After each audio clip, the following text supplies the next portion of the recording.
All right, guys, so been restarting after my COVID isolation and time off. Spending a lot of time outside doing some hiking, trying to get my cardio and my sense of stamina back up. That really suffered during that time. Now we're getting into the regain phase. So we're doing a lot more weights, a lot more high intensity type training to get that strength back. So today we're gonna start on a flat bench.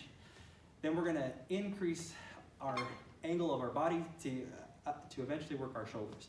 But we're gonna start with the flat bench. We're gonna do 5 sets of 15.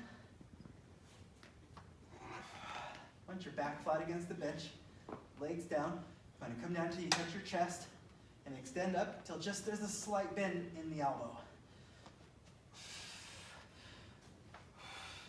Breathe in on the way down. Exhale to help push up.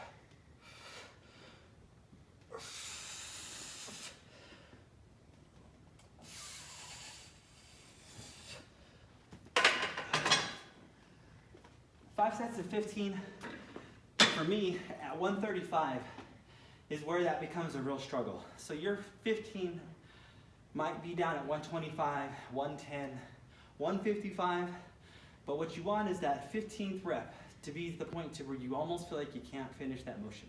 So whatever weight you need to find to get 15 reps under that same kind of tension, go ahead and experiment and find that for yourself. That's the most effective way to get.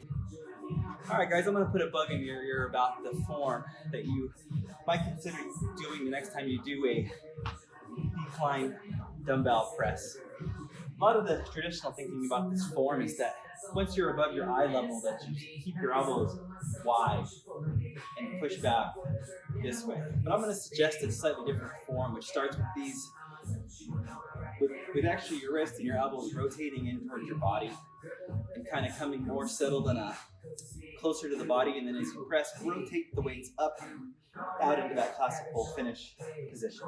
So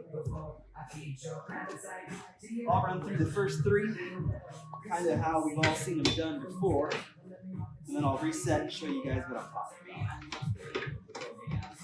about. So typically people will finish this move very wide with their elbows going straight out from their body. I'm going to suggest a slightly different letdown, which you're going to rotate the weights actually in a touch. You're going to finish in just above your shoulders with your elbows closer to your body. And then as you push up, rotate into that finish position, but come down a little bit narrower on your range of motion. And that'll be a little less tension on your shoulders and your rotator cuffs. And it's actually a much more natural motion for this press. It takes a little more concentration, which is nice. It takes your mind off of what you're doing. And you want to push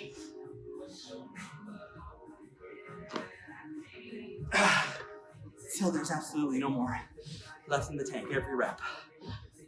All right, so we're keeping it going with some overhead shoulder presses.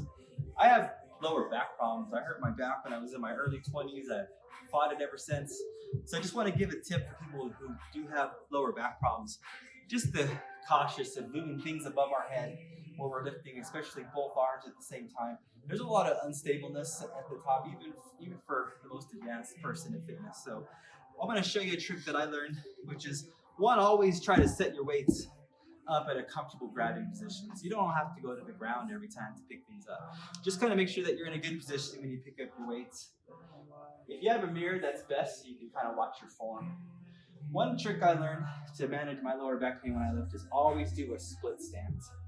I'm more comfortable with one leg over the other, but I do try to switch them. But then I want to really focus on keeping my back straight. So my ears, my shoulders, and my hips are all in a line. If you want to swing around the side of either side and show from the side. So it's just like a stack of building blocks. The more centered you are, the less pressure on your back. So you want to keep nice and straight. You want to make sure that as you get tired, you really work to maintain that form. And when you let down, Always do things with that straight back, straight neck. Center yourself when you set things down, because really back injuries are only one bad movement away. That's been my experience. So just a tip on how to avoid that.